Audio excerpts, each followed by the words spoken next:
Bonjour à tous, aujourd'hui nous allons suivre un tutoriel pour remplacer la vitre arrière sur le Samsung Galaxy S9. Pour réaliser ce remplacement de vitre, vous aurez besoin bien sûr de la pièce détachée d'origine. Vous la retrouverez en vente sur notre site internet, elle comprend la lentille de protection et également les stickers de pose. Elle vous sera livrée avec le patron universel d'aide au montage pour vous aider à suivre le tutoriel. N'oubliez pas de commander également le kit d'outils numéro 1, spécialement sélectionné par nos techniciens pour réaliser le remplacement de la vitre arrière sur le S9.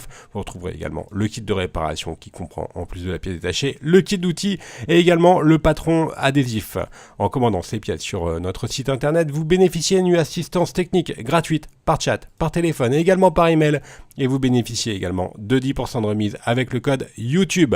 C'est une réparation qui est assez facile, en effet, la difficulté est notée 2 sur 5. Il faut compter environ 30 minutes pour remplacer la vitre arrière sur le S9.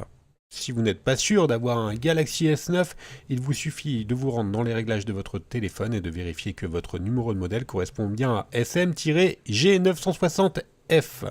On va commencer tout de suite la réparation, bien sûr comme avant chaque réparation. Pensez bien à éteindre le téléphone. Dans la première étape, on va devoir décoller la vitre arrière. Il faut savoir que la vitre arrière elle est collée sur le châssis. Pour décoller la vitre arrière, on va avoir besoin de chauffer tout le contour.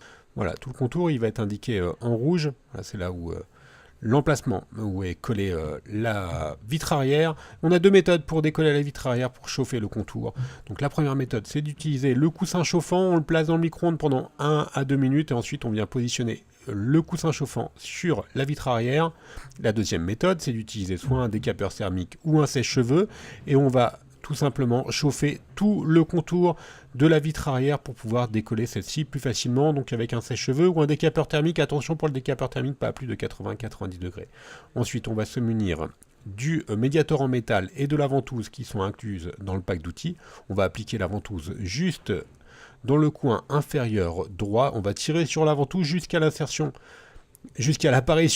d'un petit jour qui va se créer entre la vitre arrière et le châssis. Dès qu'il y a un petit jour qui a été créé, on va placer le médiator en métal entre la vitre arrière et le châssis, juste pour créer un point d'insertion.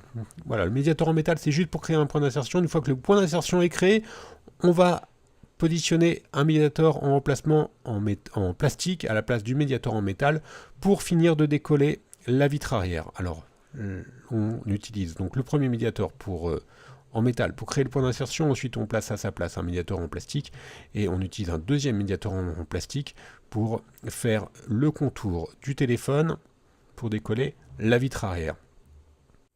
Alors si vous avez un peu de mal à décoller la vitre arrière avec les médiators en plastique, il suffit juste de réchauffer un petit peu l'arrière du téléphone avec un sèche-cheveux ou un décapeur thermique. Attention, il faut bien sûr ne pas trop chauffer. Voilà, on finit de faire le contour avec le deuxième médiator sur la partie droite. Le but, ça va être de libérer toute la largeur du téléphone pour ensuite positionner la carte bricophone.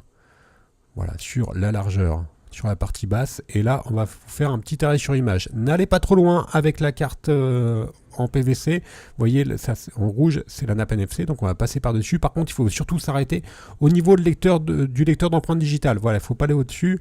Il faut faire attention à ne pas abîmer la nappe NFC qui est juste en dessous. Si vous avez un doute, regardez la fin du tutoriel. On va vous montrer où est la nappe NFC. Quand on aura fini de décoller la vitre arrière. Voilà, on finit de décoller avec le deuxième médiator et ensuite on n'a plus qu'à relever la vitre de la gauche à la droite. Alors attention, la vitre arrière est toujours connectée, notamment elle est connectée via le lecteur d'empreinte digitale, donc on a juste à déconnecter le lecteur d'empreinte digitale. Voilà, on voit bien la partie noire qui est juste au-dessus de la batterie, c'était la nappe NFC, sur laquelle il fallait faire attention. Et maintenant, nous allons donc récupérer le lecteur d'empreinte digitale pour le positionner sur la nouvelle vitre. Alors pour cela, on va utiliser le médiator en métal et on va simplement décoller délicatement en passant le médiator en métal entre la vitre arrière et le lecteur d'empreinte.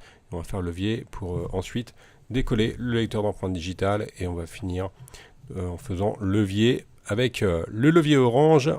Bien sûr, tous les outils sont dispo dans le kit d'outils numéro 1. Vous le retrouverez en vente en option sur la fiche produit et également seul sur notre site. Voilà, le lecteur d'empreinte est maintenant enlevé. On va pouvoir passer directement à la partie remontage. Alors vous allez voir, c'est vraiment très simple. Pour cela, on va bien sûr commencer par repositionner les éléments que l'on va enlever. Auparavant, bien sûr, on enlève toutes les protections des stickers. On repositionne donc le lecteur d'empreinte digitale. Alors il va adhérer facilement.